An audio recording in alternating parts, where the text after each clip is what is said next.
Isso foi, na realidade, o caso do Snowden, quando conseguimos relatar que o NSA e os aliados do governo dos Estados Unidos estavam espionando no mundo todo.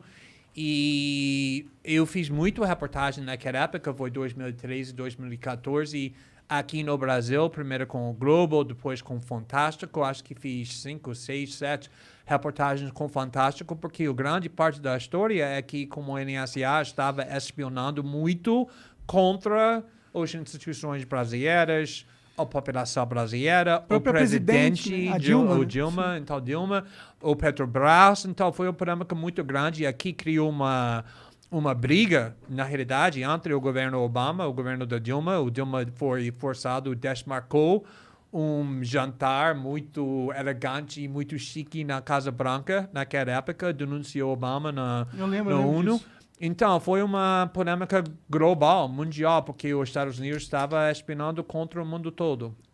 E o Edward Snowden, você encontrou ele era um agente, informante da NSA, né? Ele trabalhava lá, na real, né? Ele trabalhava primeiro na CIA. Na realidade, ele queria lutar na guerra do Iraque, mas quebrou os 2 pernas quando ele estava treinando, então foi rejeitado. Ele foi para a CIA, trabalhava na CIA 2, 3 anos e depois foi para o NSA. E foi quando ele estava trabalhando no NSA, ele descobriu que a internet estava sendo destruído, mais ou menos, para o governo dos Estados Unidos, porque a ideia da internet sempre era que vai ser uma ferramenta não para os governos nem empresas grandes, mas para a população, para o povo, para ser livre do controle centralizado dos governos. Então, ele conseguiu descobrir que o NSA estava fazendo o oposto, usando a internet para espionando contra todo mundo, não só terroristas ou criminosos, mas populações inteiras, pessoas inocentes. E também o governo dos Estados Unidos, naquela época, estava mentindo sobre isso, a coisa que finalmente causou ele para decidir que ele vai arriscar a vida, e ele arriscou a vida dele para revelar essa informação. Ele é perseguido até hoje, né? Até hoje ele não consegue sair da Rússia, vai ficar na prisão do resto da vida dele. Que foi o cara que foi o pessoa mais maior do Segurança Nacional para o presidente Obama. E ele foi para o Senado em março de 2013. E ele foi perguntado por um senador: vocês estão espionando contra a população americana, está coletando dados sobre milhões de americanos. E ele ficou assim, ele disse: não, senhor, nós não fazemos isso. E na mão do Snowden naquela época era um arquivo enorme mostrando que eles ele faziam fazendo exatamente isso. E foi isso quando ele me disse: agora já era. Ele que te procurou?